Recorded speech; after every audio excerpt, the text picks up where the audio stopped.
오늘 말씀 에베소서 6장 2절 3절 우리 같이 읽겠습니다.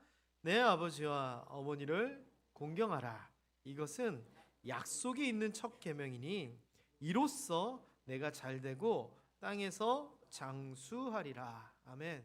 우리가 건강하기 위하여 오래 살기 위하여 참으로 많이 합니다. 제일 많이 하는 게 운동이고요. 그 다음에 나중을 위해서 저축을 하기도 합니다.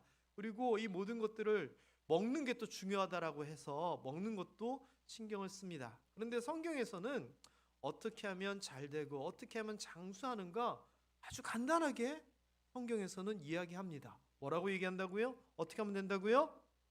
네, 아버지와 어머니를 공경하라. 아니, 부모님을 공경하면 왜 잘 되는가? 왜 장수하는가? 그거에 대하여서 우리는 연결고리가 없는 것 같습니다. 그런데 성경에서는 얘기하는 게 항상 뭔가가 이러니까 이렇다 우리 생각으로 이해되지 않습니다. 아니, 지팡이를 드는데 홍해가 왜 갈라져요? 나팔을 부는데 여리고성이 왜 무너져요? 아니, 진흙을 눈에 발랐는데 장님이 왜 눈을 떠요? 아무런 연관관계가 없습니다. 그런데 공통점이 하나 있습니다. 말씀대로 했더니 그렇게 되더라. 따라해 보세요. 말씀대로 했더니 그렇게 되더라.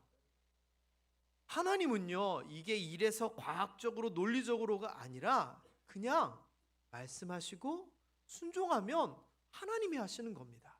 그래서 우리가요, 잘 되고 땅에서 장수하는 게 물론 그러기 위해서 효도하고 공경하는 건 아니지만 우리가 이런 것을 보면서 아하, 부모님께 공경하면 하나님께서 이런 복을 주시는구나. 그 연결고리를 하나님의 입장에서 찾을 줄 알아야 됩니다.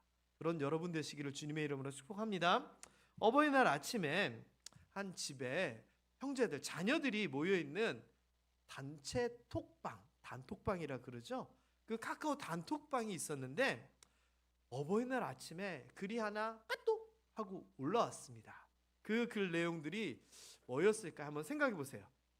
어버이날 아침 형제 자매들이 모여있는 단톡방의 첫 글 뭐였을 것 같아요? 생각해 보세요. 형 엄마한테 전화했어? 뭐 이런 거였을까요? 아니에요. 아니면 우리가 부모님한테 좀 더 잘하자 뭐 이런 내용이었을까요? 아닙니다. 이런 내용이었답니다. 오빠 얼마 보냈어? 근데 이게요, 현실성 있는 농담이에요. 왜냐면은요, 실제 통계를 가지고 얘기를 했는데 이 카카오라고 하는 이제 제 특정 걸 회사 이름을 얘기해서 죄송한데 이번 어버이날은 아니고요. 그 전에 어버이날에 이 카카오톡으로 돈도 보낼 수 있잖아요. 그래서 사랑합니다, 축복합니다, 효도할게요, 뭐 이렇게 돈을 보낸 어버이날 횟수가 몇 건이요? 303만 건이랍니다. 그러니까 예전에는 은행 가서 보내고 선물을 하고 그랬는데 이제는 턴찰박치기를 하는 비율이 이렇게 많다는 거예요. 그리고 이 사람들이 또 이렇게 뭐 효도할게요 하면서 이렇게 이름을 붙여가지고 돈을 보낸 금액의 평균 금액을 잡았더니 9만 8천 원이더라. 이런 통계를 내놨어요. 그리고 실제 다른 통계에서 보니까 어버이날이나 이럴 때 선물 뭘 하기를 원하냐, 뭘 받기를 원하냐 했더니 실제로 100명 중에 89명이 현금이 최고지 이렇게 대답을 했더라는 거예요. 저도 어버이가 돼 보니까 현금이 최고라는 거 동의가 되더라고요. 자, 그런데 이와 함께 좀 씁쓸한 통계가 있어요. 어떤 통계냐면은 코로나 때 보니까 코로나 때 직접 가보지를 못하니까 전화로 안부를 묻고 하던 이게 많았다라고 하는데 코로나가 지나고 나니까 부모님께 안부 전하는 숫자가 줄었더라라는 통계가 있다는 거예요. 그래서 이 이야기를 좀 정리를 해보니 어버이날을 맞이하여 가정의 달을 맞이하여 돈은 보내는데 마음은 멀어지더라라는 통계로 정리가 되더라는 거예요. 우리는 이렇지 않았으면 좋겠습니다. 돈은 돈이가. 그렇다고 돈 안 보내고 선물 안 보내고 마음만, 이거는 안 돼요. 어버이들 삐져요. 여러분 생각해 보세요. 여러분들도 자녀들이 선물 같은 거 안 보내고 마음만 보내드릴게요. 삐질까요? 안 삐질까요? 당연히 삐지죠. 그렇지만 안 삐지세요? 저 같으면 삐지는데요. 그래서 제가 저희 아이들한테 언젠가 한번 이런 얘기 한 적 있어요. 야, 이번 어버이날 뭐 꽃 만들어서 보내고 편지 써서 그런 거 말고 좀 현실적인 걸 선물을 해라. 제가 농담 삼아서 진짜 그렇게 어릴 때 그렇게 얘기한 적이 있었어요. 왜냐? 맨날 편지 써서 사랑해요로 끝나니까 괜히 서운하더라고요. 자, 어쨌거나 여러분, 우리가요 선물을 보내고 용돈을 드리는 것도 중요하지만 그렇다고 마음이 전달 안 되면 안 돼요. 우리의 마음도 잘 전달되었으면 좋겠습니다. 자, 일단 이 마음 하니까 아주 중요한 성경 구절이 있습니다. 한번 읽어볼까요? 시작. 너를 낳은 아비에게 청종하고 내 늙은 어미를 경히 여기지 말지니라. 아버지가 힘이 있고 돈이 있고 뭔가 있었을 때는 자녀들이 잘 따라갑니다. 그런데 아버지가 나이 들어가지고 이래라 저래라 하면 아유 됐어요, 저희가 알아서 할게요, 이런다는 거예요. 그런데 성경에서는 뭐라고 얘기하냐? 청종해라, 듣고 따라라라고 얘기를 합니다. 게다가 어머니가 나이가 많으면 이제 잔소리를 해도 하나도 안 무섭고 능력도 힘도 없고, 그러니 옛날에는 얼마나 무시했겠어요. 그냥 어머니 그냥 거기 계세요 이랬을 건데 어떻게 하라고요? 경히 가볍게 여기지 말고 무시하지 말라라고 성경에서는 얘기를 해요. 근데 이거 우리가 잘 새겨둬야 돼요. 왜냐? 우리가 밖에서 어르신들 만나면 어떻게 해요? 아주 깍듯하게 아이고 식사하셨습니까? 이러잖아요. 부모님한테는요. 아버요? 저도 그래요. 남들한테 성도들한테는 잘하지만 우리 부모님한테는 남들한테 하는 것만큼 못하거든요. 저도 찔림이 많았어요. 그래서 솔직히 얘기하면 이 설교 말씀 준비하다가 집에 전화했었어요. 웬일이야? 이러시더라고요, 어머니가. 여러분, 남들한테는 잘하지만 가장 가까운 사람들한테는 소홀할 수가 있어요. 너무 익숙하고 편하니까. 그런데 어버이날 우리가 부모님에게는 이렇게 안 했으면 좋겠다 다짐하는 시간이 되었으면 좋겠어요. 오늘 본문 에베소서 6장 2절에서도 똑같이 얘기를 하는 거예요. 네 아버지 어머니를 공경하라. 공경하는 건 뭐예요? 공손히 높여드리는 게 공경하는 거잖아요. 자, 그런데 헬라어 원어에서는 의미가 조금 더 달라요. 깊어요. 뭐라고 얘기하냐면은 티마오라고 하는 단어를 써요. 티마오. 티마오는 무슨 뜻이냐면은 값을 매기다, 가치를 인정하다, 존경하다라고 하는 뜻이에요. 그래서 아유 어머니 아버지가 이제 나이 많으시니까 그냥 계세요, 아유 저희가 알아서 할게요라고 하면서 아버지 어머니를 바라보는 그 눈이 예전하고 달라진다는 거예요. 그런데 그렇게 하지 말라는 거예요. 아버지 어머니의 가치를 인정하되 존경하라는 거예요. 그게 티마오예요. 왜냐면은요, 우리가 부모님에게 얼마를 송금을 했는지, 어떤 선물을 했는지 이것도 분명히 중요하거든요. 그런데 부모님이, 어머니 아버지가 나에게 어떤 존재인지 그 가치를 낮추고 가벼이 여기면 선물이나 돈은 의미가 없어요. 더 중요한 것은 우리가 어떻게 그들을 대하느냐가 훨씬 더 중요해요. 또 여기 어버이들 계시잖아요. 여러분들 자녀들이 선물 98,000원 하고 딱 끝내는 게 좋아요? 아니면은 진짜 마음을 담아서 나를 사랑하고 존경해 주면 좋아요? 당연한 거 아니겠습니까? 성경에서 너무 당연한 얘기를 하고 있어요. 자, 그런데 오늘은 그냥 공경하는 이 단어를 넘어서 더 멋있는 단어를 제가 가지고 왔어요. 자, 한번 읽어봅니다. 시작. 손자는 노인의 면류관이요 아비는 자식의 영광이다. 자, 옆에 분들에게 이렇게 한번 인사해 보세요. 당신은 나의 기쁨입니다. 평범하잖아요. 그런데 내 옆에 있는 이 당신이 나에게 있어서 너무 소중하고 최고의 존재다. 이렇게 이제 한번 인사해 보세요. 당신이 나의 면류관입니다. 나의 면류관이면 얼마나 귀하고 소중하고 기뻐요. 이 면류관이라고 하는 표현이에요. 여기에서 보면 뭐라고 얘기하냐면은 손자는 노인의 면류관이다. 영광입니다. 그래서 윗세대가 자녀 세대들 보면서 네가 내 보석이야, 보물이야, 내 면류관이야 이렇게 이야기를 한다는 거예요. 그런데 거기서만 그치는 것이 아니라 아들도 그 아비를 보면서 아버지가 저의 영광이고 나의 기쁨이고 나의 면류관입니다 이러는 거예요. 그래서 부모 세대가 자녀를 너무 사랑하고 좋게 여기고 자녀 세대도 부모를 좋게 여기는 그 이야기가 이 잠언 17장 6절이라는 거예요. 자, 그런데 여러분, 씁쓸한 이야기지만 우리 가정을 좀 돌아봐요. 우리 가정을 돌아보면 자녀들이 우리를 아버지가 나의 면류관이에요, 어머니가 나의 영광이자 기쁨이자 최고의 보물이에요 이렇게 얘기하는 게 쉬워야 어려워요? 어려워요. 그리고 우리가 우리 자녀들을 보면서 아이고 또 사고치고 아이고 또 저러고 이렇게 한숨이 많지 우리 누구누구가 나의 면류관이고 나의 기쁨이고 나의 영광이야 이런 생각이 더 많이 들어요? 사실 아니에요. 우리 가족과 너무 함께하고 너무 편하고 그러다 보니까 좋고 기쁘고 이런 영광스럽게 대하는 게 아니라 한숨 쉬고 걱정하고 천덕꾸러기까지 느껴지고 가벼이 여긴다는 거예요. 그러지 않았으면 좋겠어요. 우리의 가정이 이런 가정 되었으면 좋겠어요. 자녀들이 우리 아버지 어머니를 보면서 나 아빠 엄마 닮고 싶어, 내 기쁨이야, 내 영광이야, 내 롤모델이야, 내 면류관이야 이렇게 얘기하고, 부모 세대는 우리 자녀들을 보면서 한숨 쉬는 게 아니라 너무 좋아, 너무 사랑스러워, 내 보석이야, 내 면류관이야 이러는 거예요. 우리 모함의 모든 가정이 이런 가정 되기를 주님의 이름으로 축복합니다.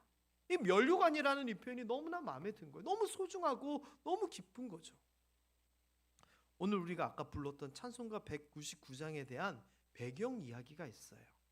윌리엄스라고 하는 분이 이 가사를 쓰셨거든요. 1893년이에요. 지금으로부터 거의 100년도 훨씬 넘은 그런 때죠. 그런데 이분이 한 부흥 집회 설교를 준비하다가 책상에서 보니 어머니의 성경책이 보이는 거예요.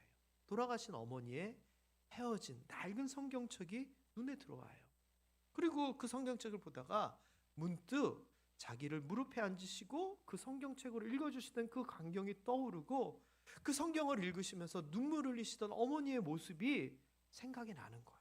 그래서 그것을 가사를 만들었는데 그게 199장 나의 사랑하는 책 비록 헤어졌으나 이 가사예요. 이 자기의 경험과 어머니에 대한 모습을 가지고 가사를 쓰다 보니 15분 만에 4절의 가사를 다 만들었어요. 그리고 3절을 쓰면서 어머니가 읽으며 눈물 많이 흘린 것, 이 부분을 쓰면서 자기도 모르게 눈물이 뚝뚝 떨어지더라라고 하는 간증이 있어요. 여러분, 그 낡은 성경책은요, 어머니가 흘렸던 그 눈물은 이 윌리엄스 목사님에게 있어서는 면류관이에요. 너무 소중한 거고 너무나 기쁜 거고 너무나 귀하게 물려받은 거예요. 왕이 왕자에게 면류관을 물려주듯이 그 어머니가 물려주신 성경책은 이 윌리엄스에게 너무나 귀한 면류관이었다라는 거죠. 비슷한 이야기가 또 있어요. 그게 뭐냐? 우리가 성 아우구스티누스 또는 어거스틴이라고 하는 옛날에 교회 지도자이자 철학가인 어거스틴에 대한 이야기예요. 청년 시절 진짜 방탕하게 살았거든요. 그래서 그 어머니가 눈물을 흘리면서 우리 아들 정신 차리게 해주세요 기도를 했는데 몇 년 동안 기도했느냐? 17년 동안 기도했대요. 그럼 몇 년 동안 방탕하게 사는 거예요? 17년 동안 정신 못 살고 사는 거예요. 여기서 아이고 우리 자녀들이 아직 정신 못 차려요 하는 분들 중에 17년보다 더 길다 그런 분들은 할 말은 있으신 거예요. 그런데 우리 아들 정신 못 차리고 우리 딸 아직 방황하는 거 한 10년밖에 안 됐어요. 아유, 어거스틴 어머니 모니카에 비하면 아무것도 아니에요. 적어도 17년 정도는 눈물 흘리고 할 말이 있을 것 같아요. 자, 그런데 어쨌거나 이 모니카가 이렇게 기도하면서 이랬다 그래요. 이렇게 많은 눈물의 아들이 망할 리 없습니다. 맞아요. 기도, 눈물의 자녀는 절대 망하지 않아요. 왜? 하나님이 그 기도를 차곡차곡 보관해 두셨다가 어느 순간 풀어놓으시거든요. 그래서 결국 이 어거스틴 또는 아구스티누스라고 하는 이 사람이 회심을 해요. 그리고 훗날 고백을 해요. 내가 있기까지 어머니의 기도가 있었습니다. 이 아까 윌리엄스와 마찬가지로 어거스틴은 뭐를 물려받았느냐? 땅과 재산과 이런 것보다는 기도와 눈물을 물려받았다. 그 이야기를 하는 거예요. 그래서 이 어거스틴에게도 그 기도와 눈물이 영광스러운 면류관이었고 자기 어머니가 자신에게 남겨준 귀한 선물이었다라고 고백을 해요. 여러분, 저는요, 우리의 자녀들이 우리의 이런 모습을 잘 물려받았으면 좋겠어요. 내가 우리 어머니 아버지로부터 이러한 신앙을 물려받았고 우리 아버지 어머니가 나의 영광이자 면류관입니다. 이런 고백이 있었으면 좋겠어요. 그런 여러분들 되시기를 주님의 이름으로 축복합니다. 자, 오늘 본문 말씀이 이런 면류관에 대한 이야기들이에요. 첫 번째, 내 아버지와 어머니를 공경하라. 아까 티마오라고 하는 단어를 통해서 얘기했잖아요. 자, 그런데 이렇게 공경을 하는데 아주 중요한 표현이 뭐냐? 이것이 약속이 있는 첫 계명이다라는 표현이에요. 약속이 있는 첫 계명. 이게 무슨 말이냐? 10계명이 있잖아요. 그런데 1, 2, 3, 4는 하나님을 향한 계명이에요. 그런데 이 하나님을 향한 계명은 우리가 그냥 잘 지키면 되는 거예요. 안 지키면 혼나는 거죠. 그리고 그 다음에 6가지가 사람들 사이에 대한 계명이거든요. 자, 그런데 이 중에서 이렇게 잘 지키면 이런 복을 받는다라고 하는 약속이 있는 게 이 하나 밖에 5번째 계명, 내 부모를 공경하라, 여기밖에 없어요. 다시 얘기하면 10계명이라고 하는 10가지 중요한 계명 중에서 이거 잘 지키면 복받아라고 하는 약속이 있는 계명이 이거 하나밖에 없다라는 거예요. 그리고 그 이후에 많은 계명들을 하나님께서 모세를 통하여 주셔요. 그런데 그 계명들 중에 그리하면 또는 이로써라고 하는 것들을 통하여서 이거 잘 지키면 이런 복이 있어라고 하는 약속을 주신 것들이 많은데 그 첫 시작이 어디서부터? 바로 여기서부터 시작한다는 거예요. 그게 약속이 있는 첫 계명이라고 하는 표현의 의미예요. 근데 그 약속이 뭐냐? 네가 부모님을 공경하면, 우리 에베소서에서는 이로써라고 하는 단어로 얘기하지만 출애굽기 20장 12절에서는 우리가 잘 아는 그리하면이라고 하는 단어를 표현을 해요. 이걸 잘하면 어떻게 되느냐? 잘되고 땅에서 장수하리라. 다시 얘기하면 어머니를 아버지를 면류관으로 여겨가지고 공경을 하면 우리가 잘 돼서 부모님이 우리를 보면서 잘 됐네, 기쁘네, 내 열매네, 내 면류관이네 라고 한다는 거예요. 그래서 이 구절은 부모님을 높일 때 부모님의 입장에서는 자녀들이 높아지고 좋아지는, 서로가 서로를 면류관으로 보게 되는 그 말씀이라는 거예요. 여러분, 게다가 이러한 내용들이 제가 이번 얼마 전부터 계속 표현을 썼는데 확정된 미래, 하나님의 약속 선언이기 때문에 보장됐다라는 거예요. 그래서 이 아버지 면류관과 아들, 딸 면류관이 만나게 돼서 좋은 결과로 끝나는 것이 우리의 확정된 미래라는 거예요. 그러려면 우리가 뭘 하면 돼요? 우리가 우리 부모님을 공경하기만 하면 부모님은 공경받아가지고 기쁘고 우리는 잘 돼서 기쁘고. 아까 얘기했듯이 아니 부모님을 공경하는 거랑 우리가 잘 되는 거랑 무슨 상관이냐? 상관이 있어요. 왜냐면은 우리가 부모님에 대해서 공경한다라고 얘기하는데 사실 이거 힘든 말이고 어려운 표현이에요. 왜? 모든 부모님들이 자녀들의 면류관이 아니기 때문이에요. 인간적으로 보면은. 이게 무슨 말이냐? 나의 사랑하는 책 비록 헤어졌으나 어머님의 기도, 어머님의 눈물, 찬송가는 그러는데 아니 우리 어머니는 교회 안 다니시고 날 위해서 기도 안 해주셨는데요. 이런 분들 많아요. 부모님의 사랑을 얘기하는데 우리 아버지 맨날 술 먹고 오셔가지고 나 때리셨는데요. 이런 분들도 많아요. 가정이 온전하지 않는 가정에 자녀들도 많아요. 그런데 우리가 어버이날이 돼서 부모님을 공경하라라고 얘기하면 마음이 껄끄러운 사람들이 있을까요? 없을까요? 있어요. 여기 앉아 계신 분들도 그런 분들 많을 거예요. 부모님을 공경하라? 에휴, 우리 부모님은 있을 거란 말이에요. 그래서요, 우리가 부모님을 공경한다고 했을 때 그 이유를 찾을 때 인간적인 이유를 찾으면은 해당되는 분도 있고 안 해당되는 분도 있어요. 그런데 그게 중요한 게 아니에요. 왜? 아까도 얘기했듯이 하나님이 그렇게 명령하셨다는 거예요. 하나님이 그렇게 말씀하셨다는 거예요. 우리가 공경해야 되느냐 말아야 되느냐 이유를 찾기 이전에 하나님이 공경하라라고 계명을 통하여 명령하셨다는 거예요. 그러면서 뭐라고 얘기하냐면은 너희들이 기꺼이 하건 아니면 내 명령 때문에 하건 억지로 하건 상관없이 공경하면 내가 책임지고 복 줄게라고 한다는 거예요. 그래서 이거는요 굉장히 중요한 이야기인 것 같아요. 성경에서 보면은 아까도 얘기했듯이 뭐 이래서 이렇다 인간적인 어떤 연결고리가 있는 거 거의 없어요. 하나님께서 하시는 일은 도저히 말도 안 되는 결과들이 나오거든요. 이것도 그런 거예요. 똑같이 봐야 돼요.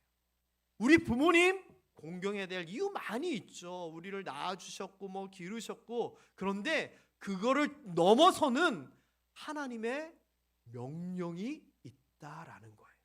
그래서 여러분, 우리가 왜 우리 부모님을 공경해야 되느냐?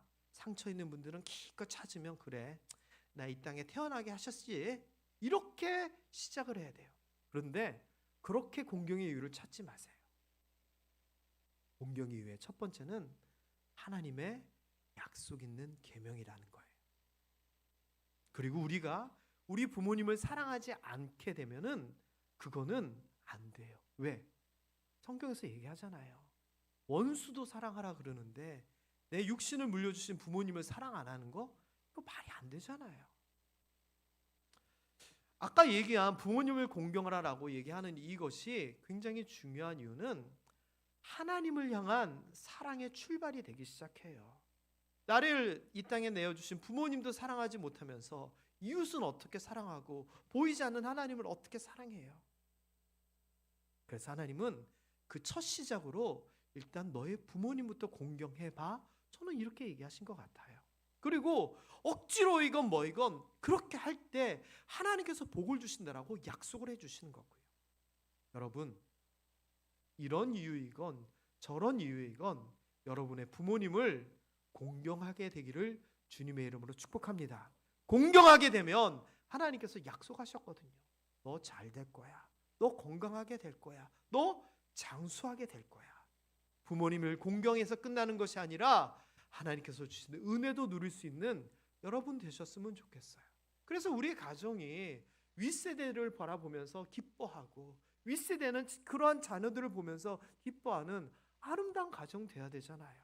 그래서 이번 어버이날이요, 그래 우리 자녀가 10만 원 줬으니 평균이 98,000원보다 2,000원 더 줬으니 됐네, 뭐 이런 걸로 기뻐하고 만족하는 것이 아니라, 아하, 내 자녀들이 나를 존중하는구나, 티마오 가치를 제대로 매겨주는구나, 아하, 저 아이들이 나의 열매이자 나의 면류관이구나, 이러한 것들을 통하여서 더 기쁘고 흐뭇한 우리의 가정들이 되었으면 좋겠습니다.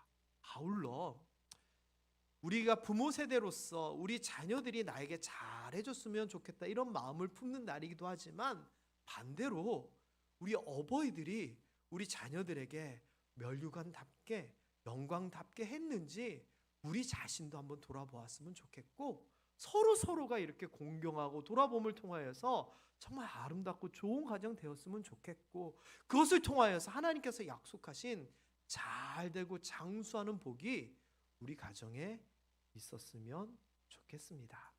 여러분, 어버이날, 이 날을 통하여, 어버이주일 이 예배를 통하여 우리 가정이 하나님의 뜻을 제대로 알았으면 좋겠고, 그 하나님의 말씀에 순종함을 통하여 하나님께서 주시는 큰 복 누릴 수 있었으면 좋겠습니다. 그래서 우리 올해 표어가 감사, 우리의 노래가 되다 이거인데, 단순히 하나님에게만 감사하고 우리의 노래가 되는 것이 아니라 부모님이 우리의 감사의 노래가 되고 우리의 자녀들이 우리의 감사의 노래가 되어서 우리 가정에서 이런 노래들이 항상 흘러 넘쳤으면 좋겠습니다. 여러분, 자녀들이 여러분들에게 어떤 선물을 했는지는 모르겠지만 한번 오늘 저녁에 전화 한번 해주세요. 이렇게 한번 전화하고 이렇게 한번 얘기해 주면 좋겠어요. 선물보다 더 좋은 거는 네가 나를 이렇게 사랑하고 챙겨주는 거네. 나는 그게 더 기쁘다. 이 말 한마디가 자녀들을 더 기쁘게 만들지 않을까 싶습니다. 아울러 부모님에게도 동일하게 부모님이 나의 면류관입니다. 나의 모델입니다. 나의 기쁨입니다. 이렇게 한번 기도하면 더 기뻐하지 않을까요? 이런 것들이 아우러지며 이런 것들을 통하여 우리 가정에 평화가 넘치고 형통함이 넘치고 하나님의 은혜가 넘치게 되기를 다시 한번 주님의 이름으로 축복합니다. 우리 옆에 분들에게 이렇게 인사하며 축복했으면 좋겠습니다. 수고하셨습니다. 어버이인 당신을 축복합니다. 시작.